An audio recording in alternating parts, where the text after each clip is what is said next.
જ્યાં પ્રેમ હોય ત્યાં ભગવાન જમે છે.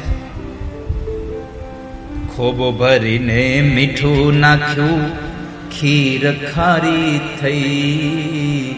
ખોબો ભરીને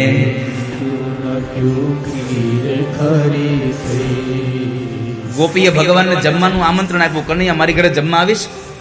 અને ભગવાન જમવા ગયા તો ખીર બનાવી, પણ મીઠું નાખ્યું, ખાંડ નહીં.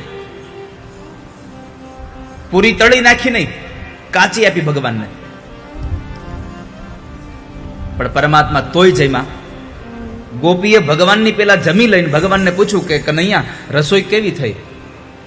ત્યારે ભગવાને જવાબ આપ્યો, વાલો મારો હસીને બોલ્યો, હાથમાં તાળી દઈ. વાલો મારો હસીને બોલ્યો, હાથમાં તાળી દઈ.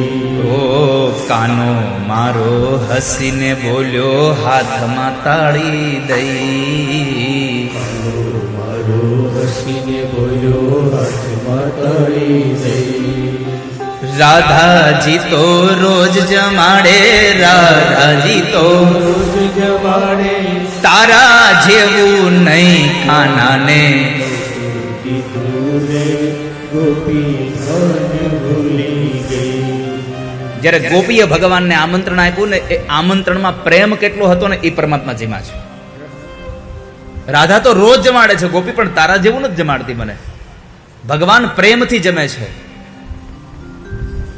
પ્રેમ કે બસ અર્જુન રથ હાંક્યો.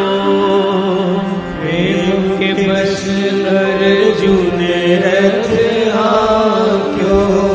ભૂલ ગયે ઠકુરાઈ,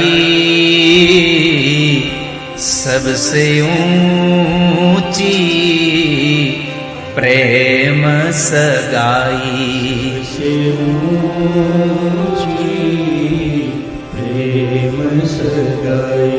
તો એ પ્રેમની સગાઈ આ સંસારમાં બહુ મોટી છે.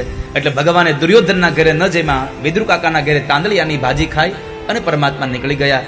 પછી તો વિદુરજી મહારાજ યાત્રાએ ગયા અને યાત્રામાં વર્ષો પછી યમુનાના કિનારે જ્યારે ઉદ્ધવજી મળ્યા, ઉદ્ધવજીએ સમાચાર આપ્યા કે ભગવાન સ્વધામ ગમન થયા છે. પરમાત્માનો સંદેશો સાંભળવાની ઈચ્છા વિદુરજીને થઈ.